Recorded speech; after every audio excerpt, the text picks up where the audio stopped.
কারোর সাথে যুদ্ধ নয়, দেশের সার্বভৌমত্ব রক্ষায় কাজ করছে সরকার, বলেছেন প্রধানমন্ত্রী। অভ্যন্তরীণ বিষয়ে হস্তক্ষেপ সহ্য করা হবে না। খালেদা জিয়া গুরুতর অসুস্থ, যে কোনো সময় জীবনহানির আশঙ্কা, বলেছেন মির্জা ফখরুল। চেয়ারপারসনের মুক্তির দাবিতে 29 জুন নয়াপল্টনে সমাবেশের ঘোষণা। দুর্নীতি শুধু আমলারা করে না, রাজনীতিকরাও করে, বলেছেন ওবায়দুল কাদের। অভিযোগ তোলার আগে আয়নায় নিজেদের চেহারা দেখার আহ্বান। তিস্তা সহ যে কোনো দ্বিপাক্ষিক চুক্তির সময় বাংলাদেশকে স্বাধীন সার্বভৌম দেশ হিসেবে নিজেদের সক্ষমতা জোরালোভাবে তুলে ধরার আহ্বান সিপিডির।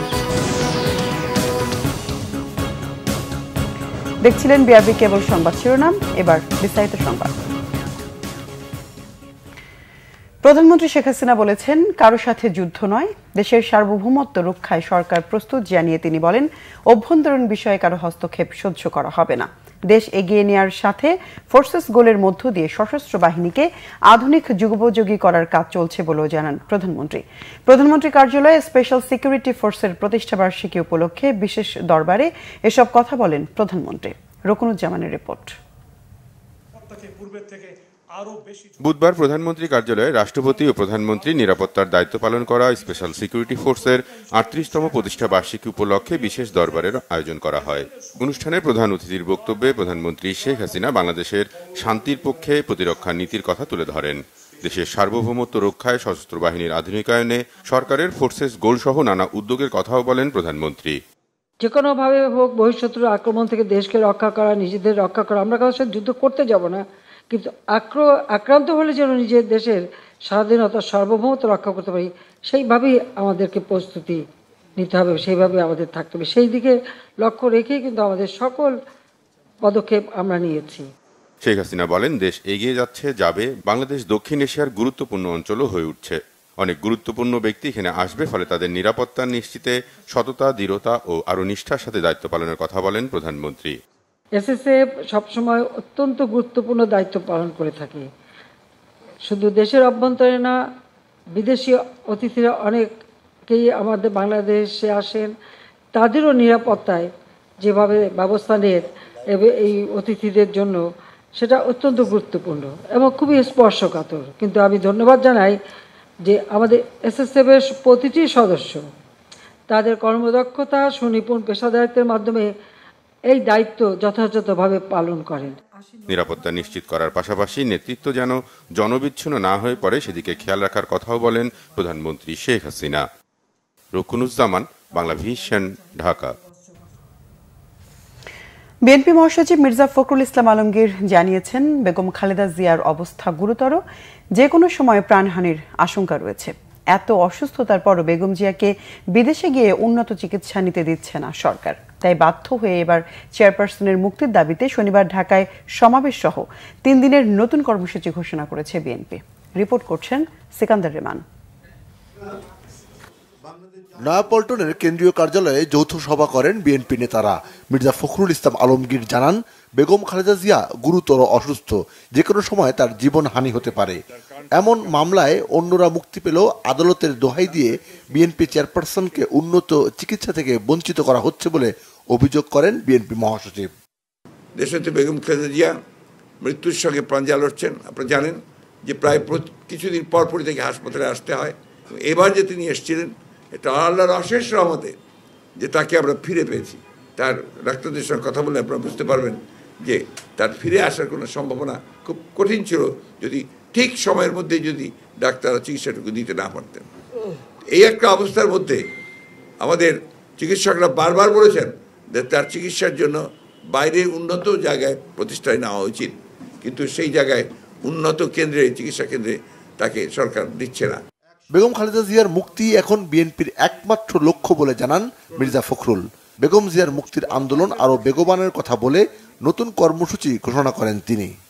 নয়াপল্টন অফিসের সামনে সমাবেশ অনুষ্ঠিত হবে দেশনেত্রী বেগম খালেদা জিয়ার নিঃশর্ত মুক্তির দাবিতে। এটা হচ্ছে আপনার 29শে জুন বিকাল 3টায় অনুষ্ঠিত হবে। এরপরে হচ্ছে আপনার সারা দেশের মহানগরগুলোতে, সেখানে সোমবার, যেটা হচ্ছে 1 তারিখ 1 জুলাই মহানগরগুলোতে এই সমাবেশ, দেশনেত্রী মুক্তির দাবিতে সমাবেশ অনুষ্ঠিত হবে। এরপরে হচ্ছে 3 তারিখে সারা দেশের জেলা সদরগুলোতে তার মুক্তির দাবিতে সমাবেশ অনুষ্ঠিত হবে। এ সময় রাজধানীর ইউনাইটেড হাসপাতালে বেগম খালেদা জিয়ার চিকিৎসার সহযোগিতা না পাওয়ার বিষয়টি নিয়ে ক্ষোভ প্রকাশ করেন মির্জা ফখরুল। তিনি জানান, জনগণের ঐক্যবদ্ধ প্রচেষ্টায় দেশে গণতন্ত্র ফিরে আসবে। সরকার তাকে আটক করে রেখেছে, আমরা সরকারের কাছেই অবিলম্বে তার মুক্তি দাবি করছি, সেটা জনগণকে তৈরি করে, জনগণকে সঙ্গে নিয়ে।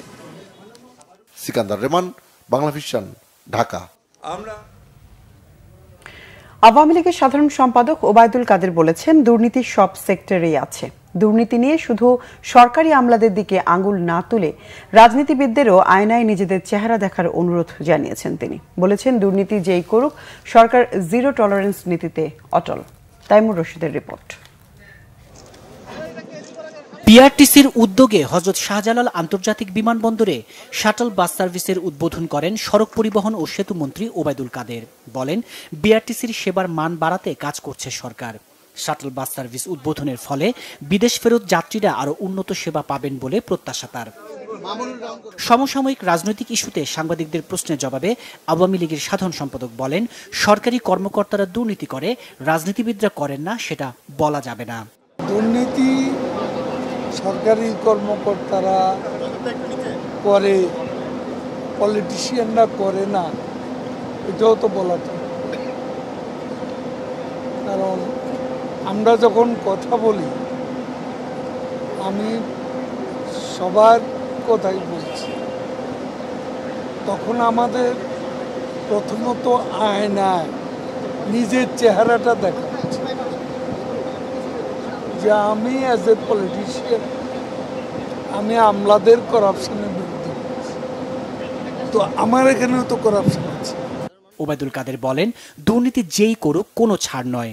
দুর্নীতি যেই করুক, এখানে সরকারের জিরো টলারেন্স, প্রধানমন্ত্রীর জিরো টলারেন্স, দুর্নীতি তদন্ত করার অধিকার আছে দুদকের, এবং এর স্বাধীনতা সরকার কোনো প্রকার হস্তক্ষেপ করেনি। দুদককে শক্তিশালী করার অঙ্গীকারের কথা পুনর্ব্যক্ত করেন আওয়ামী লীগের সাধারণ সম্পাদক। তাইমুর রশিদ, বাংলা ভিশন, ঢাকা। বেগম খালেদা জিয়াকে মুক্ত করতে এখন থেকে আন্দোলন সফল করতে নেতাকর্মীদের নেমে পড়ার আহ্বান জানিয়েছেন বিএনপির স্থায়ী কমিটির সদস্য মির্জা আব্বাস। দলীয় চেয়ারপারসনের মুক্তির দাবিতে 29 জুন সমাবেশ সফল করতে বিকেলে মাওলানা ভাসানী মিলনায়তনে বিএনপি ও অঙ্গ সংগঠনের প্রস্তুতি সভায় তিনি এই আহ্বান জানান। মির্জা আব্বাস বলেন, আন্দোলন সফল করতে প্রতিটি নেতাকর্মীকে সক্রিয় থাকতে হবে। কারো সমস্যা হলে অন্যদের এগিয়ে আসতেও পরামর্শ দেন তিনি। বিএনপির এই নেতা বলেন, ১/১১ সরকারের সাথে আওয়ামী লীগ যেই সমঝোতা করেছিল সেই ধারাবাহিকতায় এখনো পর্যন্ত ক্ষমতা দখল করে আছে। সভায় দলের সিনিয়র নেতারাও অংশ নেন।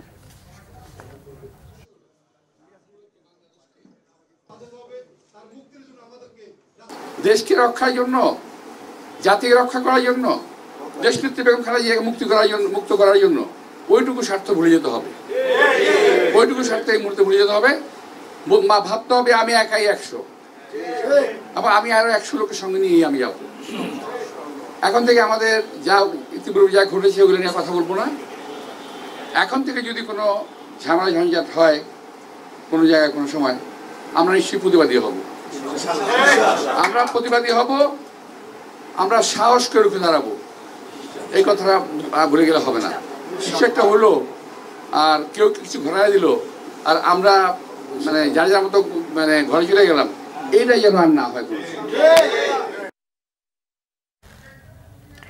এদিকে বিএনপি চেয়ারপারসন বেগম খালেদা জিয়ার রোগ মুক্তি কামনায় মিলাদ মাহফিল ও দোয়া হয়েছে জাতীয়তাবাদী মুক্তিযোদ্ধা দলের উদ্যোগে। বুধবার বিকেলে রাজধানীর পুরানা পল্টনে এই দোয়া মাহফিল হয়। এতে প্রধান অতিথির বক্তব্যে বিএনপি চেয়ারপারসনের উপদেষ্টা সৈয়দ মোয়াজ্জেম হোসেন আলাল বলেন, আজকে বাংলাদেশকে ভারতের একটি অঙ্গরাজ্য তৈরির অপচেষ্টা চলছে।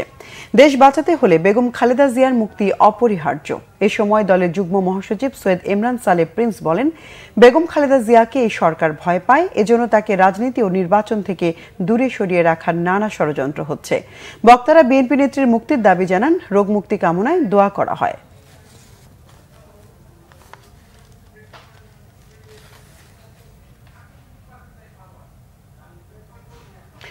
নাগরিক ঐক্যের সভাপতি মাহমুদুর রহমান মান্না বলেছেন, নিজের ক্ষমতা টিকিয়ে রাখতে সরকার দেশের স্বাধীনতা ও সার্বভৌমত্ব বিসর্জন দিচ্ছে। প্রধানমন্ত্রী শেখ হাসিনার ভারত সফর তারই উদাহরণ। দুপুরে জাতীয় প্রেস ক্লাবের সামনে মানববন্ধনে এমন অভিযোগ করেন নাগরিক ঐক্যের সভাপতি। বলেন, বাংলাদেশের ভেতর দিয়ে ভারতের ট্রেন যাওয়ার সুবিধার নাম ট্রানজিট না, এটা হচ্ছে করিডোর। ভারত সরকারকে সুবিধা দিয়ে সরকার ক্ষমতায় টিকে আছে। নতজানু এই সরকারের বিরুদ্ধে লড়াই করতে হবে। এ সময় তিনি প্রধানমন্ত্রী শেখ হাসিনার সংবাদ সম্মেলনে দেয়া বক্তব্যের সমালোচনাও করেন। বলেন, নিত্যপণ্যের দাম নিয়ন্ত্রণ নিয়ে তার কোনো বক্তব্য নেই। সাবেক আইনশৃঙ্খলা বাহিনীর সদস্যদের দুর্নীতির চিত্র তুলে ধরেন মান্না।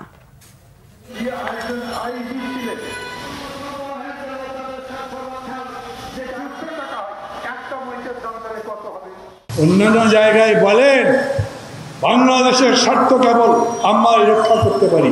আমি যদি জিজ্ঞেস করি, এই যে এখন আপনারা গিয়ে তাদের সাথে একমত হয়ে এসছে যে ভারতের ট্রেন বাংলাদেশের মধ্যে দিয়ে ঢুকবে, সেই ট্রেন বাংলাদেশ পার করে ইন্ডিয়া পর্যন্ত যাবে, এটার নাম ট্রানজিট। কিন্তু এইরকম না যে একটা ট্রেন তার মালপত্র মানুষজন সব কিছু নিয়ে নিজের দেশ থেকে আরেক দেশের মধ্যে দিয়ে আবার তার দেশেই যায়, এটাকে ট্রানজিট বলে না, এটার নাম করিডোর। দ্বিপাক্ষিক চুক্তির সময় বাংলাদেশকে স্বাধীন সার্বভৌম দেশ হিসেবে নিজের সক্ষমতা জোরালোভাবে তুলে ধরার আহ্বান জানিয়েছেন বেসরকারি গবেষণা প্রতিষ্ঠান সিপিডির ফেলো ডক্টর দেবপ্রিয় ভট্টাচার্য। তিনি দেশ যতটা সক্ষম হবে চুক্তিও সেই রকম হবে এমন মন্তব্য করেন। সকালে রাজধানীর ধানমন্ডিতে সিপিডির কার্যালয়ে সুন্দরবনের মধু এখন ভারতের ভৌগোলিক নির্দেশক পণ্য বিষয়ে মিডিয়া ব্রিফিংয়ে এসব কথা বলেন। এ সময় অন্য আলোচকরা বলেন, সুন্দরবনের মধুকে জিআই পণ্যের স্বীকৃতির জন্য 7 বছর আগে আবেদন করেও প্রশাসনিক ও আমলাতান্ত্রিক দুর্বলতায় সেই স্বীকৃতি পায়নি বাংলাদেশ। সিপিডির আরেক ফেলো অধ্যাপক মোস্তাফিজুর রহমান সহ অন্য গবেষকরা জানিয়েছেন, সুন্দরবনের মধু সহ অন্যান্য পণ্যের জিআই স্বীকৃতির জন্য প্রয়োজনে যৌথ রেজিস্ট্রেশন করতে হবে। দুদেশের অভ্যন্তরে সুন্দরবন থাকায় এসব ক্ষেত্রে দ্বিপাক্ষিক চুক্তির প্রয়োজন রয়েছে বলে উল্লেখ করেন তারা। তিস্তা চুক্তিকে ইঙ্গিত করে তারা বলেন, দ্বিপাক্ষিক চুক্তির সময় দর কষাকষির যৌক্তিকতা ও দক্ষতাই সবচেয়ে বড় বিষয়। দ্বিপাক্ষিক চুক্তি কি ভালো হবে, ফেডারেল সাথে হবে না স্টেটের সাথে হবে, মানে শুনেন, আপনি যতখানি সক্ষম ওই রকমই চুক্তি হবে। চুক্তি তাই হয় যেটাতে আপনার সক্ষমতা এবং আপনার দর কষাকষির যৌক্তিকতা দক্ষতা আপনি প্রকাশ করতে পারেন। যদি এটা শুধুমাত্র রাজনৈতিক বিষয়াদি না যে ওটা বড় দেশ আর ছোট দেশ, দুটা দেশই সমান দেশ, দুটা দেশই সার্বভৌম দেশ, দুটা দেশই স্বাধীন দেশ। সেহেতু আমরা সমানে সমানে কথা বলতেছি, কেউ বড় কেউ ছোট এইভাবে হয় না। এটা জাতিসংঘের কাঠামোতে এক দেশ এক ভোট। হ্যালো, ঈদুল আজহায় এবার সড়ক রেল ও নৌপথে 337টি দুর্ঘটনায় 488 জন নিহত হয়েছে বলে দাবি করেছে বাংলাদেশ যাত্রী কল্যাণ সমিতি, যা গত ঈদুল আজহার চেয়ে প্রায় 12% বেশি। ঈদের আগে ও পরে 13 দিনে যাত্রাপথে দুর্ঘটনার চিত্র তুলে ধরতে বুধবার বাংলাদেশ ফটো জার্নালিস্ট অ্যাসোসিয়েশনে সংবাদ সম্মেলন করে বাংলাদেশ যাত্রী কল্যাণ সমিতি। বিভিন্ন গণমাধ্যম এবং হাসপাতাল থেকে পাওয়া তথ্যে সংস্থাটির দাবি, সড়কে 309 দুর্ঘটনায় নিহত হয়েছেন 458 জন, রেলে 22 দুর্ঘটনায় নিহত 20 জন, নৌপথে 6 দুর্ঘটনায় 10 জন নিহত হন। তথ্য গোপন করে সড়ক দুর্ঘটনায় হতাহতের ঘটনা কমাতে চায় বিআরটিএ কর্তৃপক্ষ, এমন অভিযোগ করেন যাত্রী কল্যাণ সমিতি। বিআরটিএ সহ সরকারের বিভিন্ন সংস্থা পরিবহন মালিকদের নিয়ন্ত্রণ করতে ব্যর্থ, তাই সড়কে নানা অনিয়মের সাথে বাড়ছে দুর্ঘটনা, অভিমত যাত্রী কল্যাণের। রেলপথে 22টি সড়ক দুর্ঘটনায় 22টি দুর্ঘটনায় 20 জন নিহত এবং 4 জন আহত হয়েছে। নৌপথে 6টি দুর্ঘটনায় 10 জন নিহত, 6 জন আহত, 6 জন নিখোঁজ রয়েছে। সড়ক রেল নৌপথে সম্মিলিতভাবে 337টি দুর্ঘটনায় 488 জন নিহত, 1850 জন আহত হয়েছে। বিআরটিএ যেটা এই রিপোর্টটি দিচ্ছে, এটা আসলে বিশ্বাসযোগ্য বলে সাধারণ মানুষ মনে করেন না, যাত্রীরা মনে করেন না। লোভনীয় চাকরি সহ নানা প্রলোভনে ফাঁদে ফেলে তরুণীদের অসামাজিক কাজে বাধ্য করা সিন্ডিকেটের মূল হোতা সহ ৮ জনকে গ্রেফতার করেছে সিআইডি। সামাজিক যোগাযোগ মাধ্যমে চাকরি দেয়া, মডেল বানানো এবং মেধা অন্বেষণের নামে অল্প বয়সী তরুণীদের কাছ থেকে কৌশলে ছবি ও ভিডিও হাতিয়ে নিয়ে জোরপূর্বক তাদেরকে অসামাজিক কাজে বাধ্য করানোই এ চক্রের মূল পেশা বলে জানায় সিআইডি। দীর্ঘদিন ধরে মেডিকেল শিক্ষার্থী মেহেদি হাসান এবং তার খালাতো ভাই শেখ জাহিদ বিন সুজন মিলে বিভিন্ন গ্রুপ খুলে ছড়িয়ে দিতেন ভিডিও। গত 7 বছরে চক্রটি শত কোটি টাকা আয় করেছে বলেও সংবাদ সম্মেলনে জানানো হয়। পমপম গ্রুপ প্রথমে সামাজিক যোগাযোগ মাধ্যমে চাকরির বিজ্ঞাপন, কখনো মডেল তৈরি, কখনো বা ট্যালেন্ট হান্ট প্রতিযোগিতার আয়োজন করত।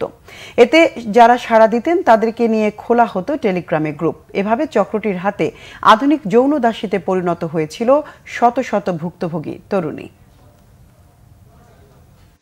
জনস্বার্থে আমরা দেশি pompom, Hasib and silk trusted agency, direct deci video, Dhaka real service centre চাকরির প্রলোভন দেখিয়ে, চাকরিতে প্রলুব্ধ করে এই মেয়েদেরকে সংগ্রহ করে তাদের দিয়ে অনলাইন ক্যাম্প সার্ভিস করানো হচ্ছে এবং রিয়েল সার্ভিস করানো হচ্ছে।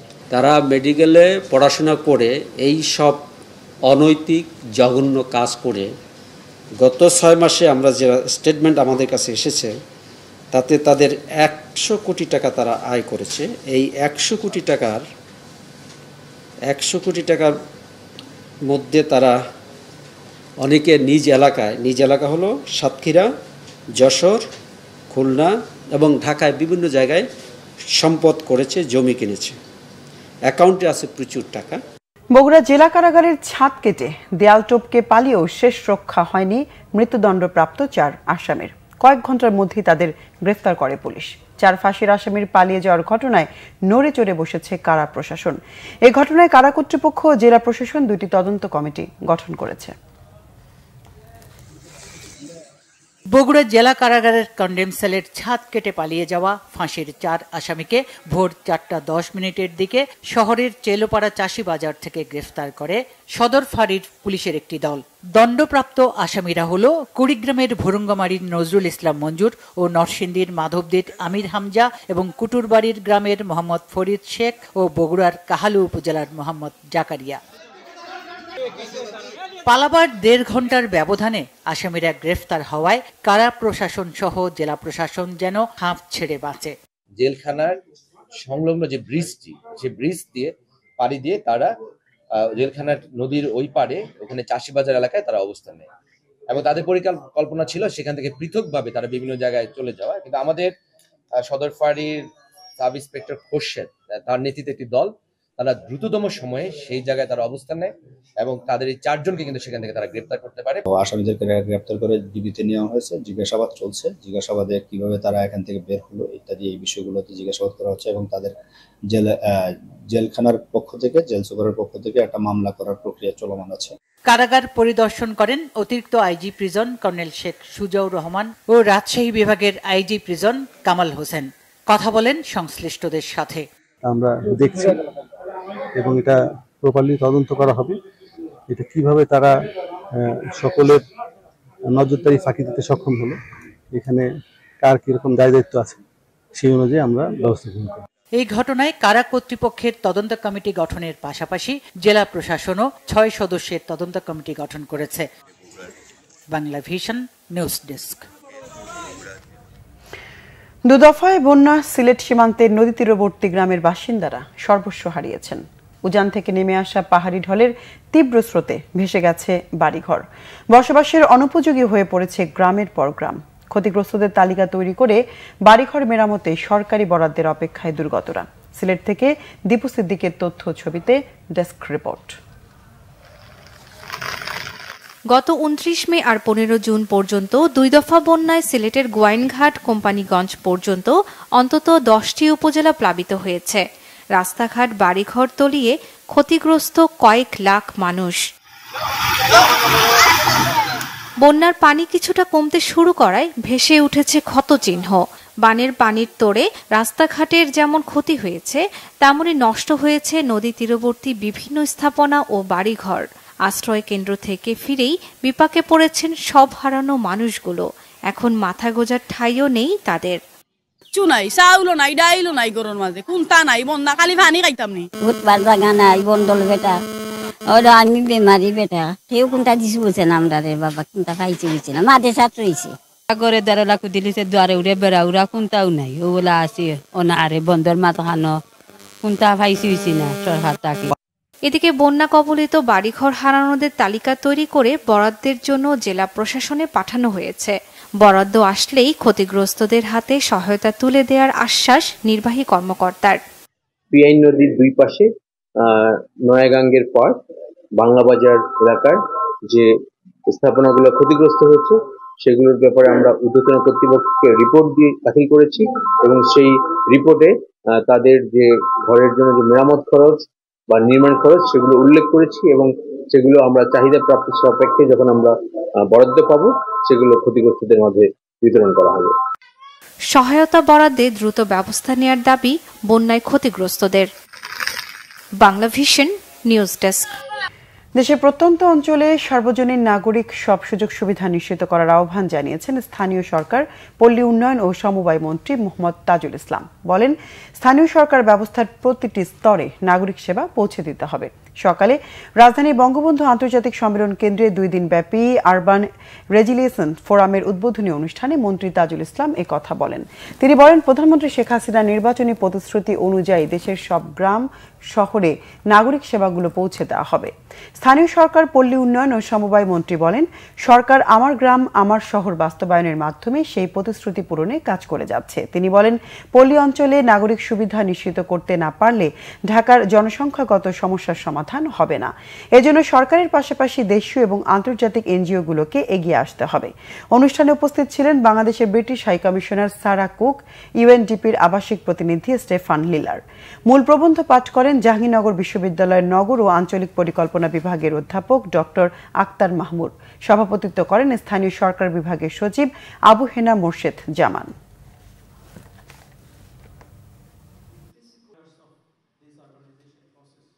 Commitment of the father of the nation and our honorable Prime Minister, no one leaving behind. So this is why all this infrastructural and the logistic support have been provided. And now, before last election, that is all the village will be facilitated with all the town facility. All the village will be enjoy the more or less equal opportunity whatever the rural urban people are enjoying. বাণিজ্য প্রতিমন্ত্রী আহসানুল ইসলাম বলেছেন, দেশে পণ্যের যথেষ্ট সরবরাহ রয়েছে, বাজার অনেকটাই স্থিতিশীল।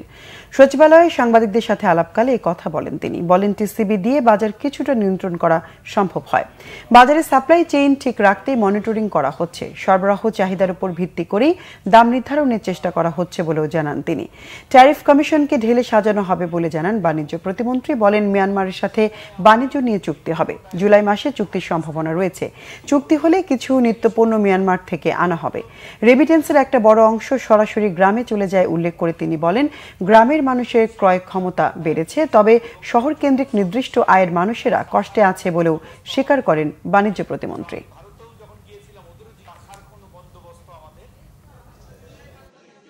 আমাদের মন্ত্রণালয়ে আমরা বাজার পর্যবেক্ষণ করি, মনিটরিং করি। আমাদের কাছে টুলস যেটা আছে সেটা হলো আমদানি করে টিসিবির মাধ্যমে আমরা হয়তো কিছু পণ্য সরবরাহ করতে পারি। বাজারে সাপ্লাই চেনটা যেন স্থিতিশীল থাকে, কোনো ব্যক্তি বা গোষ্ঠীর হাতে যেন কোনোভাবে বাজারের নিয়ন্ত্রণ না চলে যায়। বাজারের স্বাভাবিক যে গতি, যেটাকে আমরা বলি প্রাইসিং মেকানিজম, যে ডিমান্ড এবং সাপ্লাইয়ের মাধ্যমেই জানি মূল্য নির্ধারণ হয়, তো সেই জিনিসটা আমরা সচেষ্ট থাকি সবসময়। নতুন অর্থ বছরে 945 কোটি 15,45,000 টাকার বাজেট ঘোষণা করেছে ঢাকা বিশ্ববিদ্যালয়। এর মধ্যে গবেষণা খাতে বরাদ্দ রাখা হয়েছে 20 কোটি 5 লাখ টাকা। বুধবার বিকেলে বিশ্ববিদ্যালয়ের নবাব নওয়াব আলী চৌধুরী সিনেট ভবনে বার্ষিক সিনেট অধিবেশনে এই বাজেট পেশ করা হয়। উপাচার্য অধ্যাপক ASM মাকসুদ কামালের সভাপতিত্বে বিশ্ববিদ্যালয়ের কোষাধ্যক্ষ অধ্যাপক মমতাজউদ্দিন আহমেদ এই বাজেট পেশ করেন। বিদায়ী অর্থবছরে গবেষণা খাতে বরাদ্দ ছিল 15,05,00,000 টাকা। সেই হিসেবে আগামী অর্থবছরে গবেষণায় বাজেট বাড়ছে 5 কোটি টাকা। এই অর্থ গবেষণার জন্য পর্যাপ্ত নয় বলে জানিয়েছেন বিশ্ববিদ্যালয়ের কোষাধ্যক্ষ অধ্যাপক মমতাজউদ্দিন আহমেদ। তিনি বলেছেন 2024-25 অর্থ বছরের গবেষণা বাবদ 20 কোটি টাকা বরাদ্দ দেওয়া হয়েছে, যা 2023-24 অর্থ বছর হতে 5 কোটি টাকা বেশি। উদ্ভাবনের জন্য বরাদ্দ দেওয়া হয়েছে 5 লাখ টাকা। কোষাধ্যক্ষ বলেন, বর্তমান যুগে টিকে থাকতে হলে নতুন নতুন উদ্ভাবন প্রয়োজন। মশলা জাতের বিদেশি ফল আলু বোখারা চাষে সফলতা এসেছে পাহাড়ি জেলা খাগড়াছড়িতে। এরই মধ্যে কৃষক পর্যায়ে ছেড়ে দেওয়া হয়েছে বাড়ি আলু বোখারা 1। ক্যান্সার সহ বিভিন্ন রোগ প্রতিরোধক অ্যান্টিঅক্সিডেন্ট সমৃদ্ধ এই ফলটি বাণিজ্যিকভাবে চাষের বিপুল সম্ভাবনা দেখছেন বিজ্ঞানীরা। খাগড়াছড়ির প্রতিনিধি HM প্রফুল্ল তথ্য ও চিত্রে ডেস্ক রিপোর্ট। পাহাড়ে নতুন সম্ভাবনা দেখাচ্ছে মশলা জাতীয় ফল আলু বোখারা চাষ। 4 বছর আগে খাগড়াছড়িতে পরীক্ষামূলকভাবে বাড়ি আলু বোখারা 1 চাষ করে বাংলাদেশ কৃষি গবেষণা ইনস্টিটিউট। এখন প্রতিটি গাছে 15 থেকে 20 কেজি করে ফলন এসেছে। সফলতা পেয়ে আলু বোখারা চাষে আগ্রহ দেখাচ্ছেন অনেক কৃষক। আরও যদি ওই আমাদের পাহাড়ি কৃষি গবেষণা বৈজ্ঞানিক কর্মকর্তা আর যদি আমাদেরকে আরো সহযোগিতা করলে আরো ভালো। এটা ভালো ফলন এই বছরে মোটামুটি চাহিদা মোটামুটি মৌসুম বৃষ্টির মৌসুমে ফলনে বাড়ামতি করতে চাই আমরা। কৃষি বিজ্ঞানীদের মতে পাহাড়ের আবহাওয়া আলু বোখারা চাষে খুবই উপযোগী। পাহাড়ি অনাবাদি পতিত জমিতে চাষ করলে উৎপাদনশীলতা বাড়বে এর। বাড়ির উঠানেও এই ফল চাষ করা যায়, হতে পারে বাণিজ্যিক চাষাবাদও। 4 বছর আগে আমরা বাড়ি আলু বোখারা আলু বোখারা 1 চাষাবাদ শুরু করেছি। তো চাষাবাদ শুরু করার পরে আমাদের এই যে আপনারা দেখতে পাচ্ছেন এই গাছ থেকে 3 বছরের মাথায় ফল এসেছে। ফল আসার পর আমরা বিভিন্ন ডাটা উপর সংগ্রহ করে দেখা গেলো যে আসলে আমাদের যে চাহিদা ছিল ওই চাহিদা থেকে যথেষ্ট ভালো পরিমাণ ফল আসা। আলু বোখারা ওষুধি গাছ, এটি রোগ প্রতিরোধ ক্ষমতা বাড়ায়। উচ্চ পুষ্টিমান, সুগন্ধিযুক্ত এবং ভেষজ গুণের কারণে এটি বেশ সমাদৃত। আমাদের দেশে সম্পূর্ণভাবে আলু বোখারা কিন্তু আমদানি নির্ভর। সেই আমদানি নির্ভরতা কমানোর জন্য আমাদের বাংলাদেশ কৃষি গবেষণা ইনস্টিটিউটের বিজ্ঞানীরা দীর্ঘদিন ধরে গবেষণা করে বাড়ি আলু বোখারা 1 জাতটা আপনার উদ্ভাবন করেছে। এটা সারা বাংলাদেশেই চাষযোগ্য। বিশেষ করে বাংলাদেশের যে পাহাড়ি অঞ্চলের কৃষকদের বাড়ির আঙিনায় এটা সহজেই চাষ করতে পারে। বাংলাদেশে স্বল্প পরিসরে আলু বোখারা চাষ হচ্ছে। বিরিয়ানি, পোলাও, রোস্ট, সালাদ, জ্যাম, জেলি, আচার এবং বোরহানি সহ বিভিন্ন অভিজাত খাবার তৈরিতে আলু বোখারা ব্যবহার হয়ে থাকে। দেশে বাণিজ্যিকভাবে এর চাষ হলে বিদেশ নির্ভরতা কমবে বলছেন কৃষি বিজ্ঞানীরা। Bangla vision news desk. সংবাদ শেষ করব বিআরবি কেবল শিরোনামগুলো আরেকবার জানিয়ে। কারো সাথে যুদ্ধ নয়, দেশের সার্বভৌমত্ব রক্ষায় কাজ করছে সরকার বলেছেন প্রধানমন্ত্রী।